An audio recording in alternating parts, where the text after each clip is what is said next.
ए जय श्रीराम सांग मैंने सकाल सकाल बाजिगला 7टा बर्तमान ठंडा पाग टे मुड गरम करने गरम गरम चा पीकी माइंड पूरा फ्रेश करदे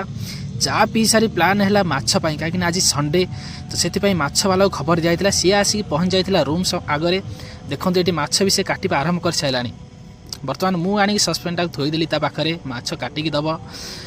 आज संडे थिला से प्लानिंग थिला माछ खाइबार बहुत इंटरेस्ट थिला माछ खाइबा आज बहुत दिन खाई नथिला सकाल सकाल जेहेतु छुट्टी थिला तो से माछ वाला को फोन करके डकई दिया रूम को देखो माछ भी पूरा रेडी कटिकी से देई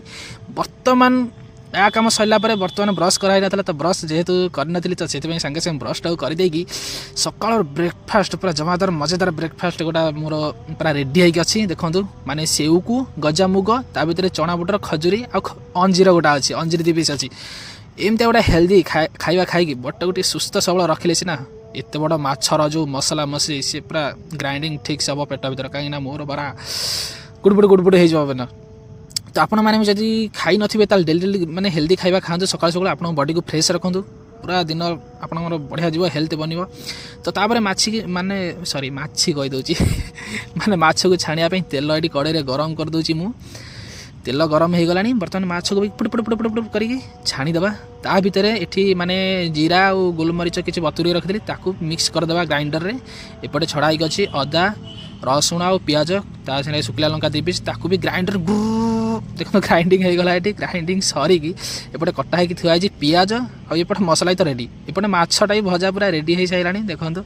माछ भी पूरा रेडी तापर आकु छाणिकी भी रेडी करदा सॉरी मुझे देखई पाइलिनी माने मु केमती तैयारी करथिली आउ केबे देखेबी तो एपटे जेहेतु करि साइलिनी तो शॉर्ट कट काटी बुटाई आपन मानू देखे देछि माछ मोर रेडी पूरा रेडी हो गलानी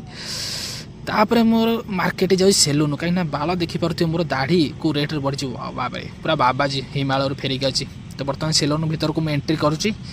तापर देखी पारे ता बाहर को आसला साइला दृश्य देखो माने बाल पूरा दाढ़ी फाड़ी पूरा चकाचक छोटपट काटी तापर काटी सारे गाधे पड़िया गाधेकी फ्रेश होगी रखाई जो गरम गरम खाइबा पाठर तो नाल बोलानी देखो गरम गरम भातर बांफ बाहर एपटे गरम डाली को माछ कषा ता संग गोटे छोट आलुटे 2टा कंचा लंका को रसुण चकटा ना भात जमा हजम हेनी तो आपण मैंने एमती खाइबा सागर भल टेस्टी टेस्टी खाइबा खातु जहाँ भी किसी खातु ता सागर गोटे चटन टी रही दरकार आपण खाइबार सामिल करूँ बढ़िया जमीज आप खाइबार स्वाद तो बस आज वीडियो रे किसी एतिकी थिला ये वीडियो को बेसी लंबा करूँ ए शॉर्ट कर काटिकी थई दउची पुणी देखा आ गोटे वीडियो रे से पर्यंत बाय बाय।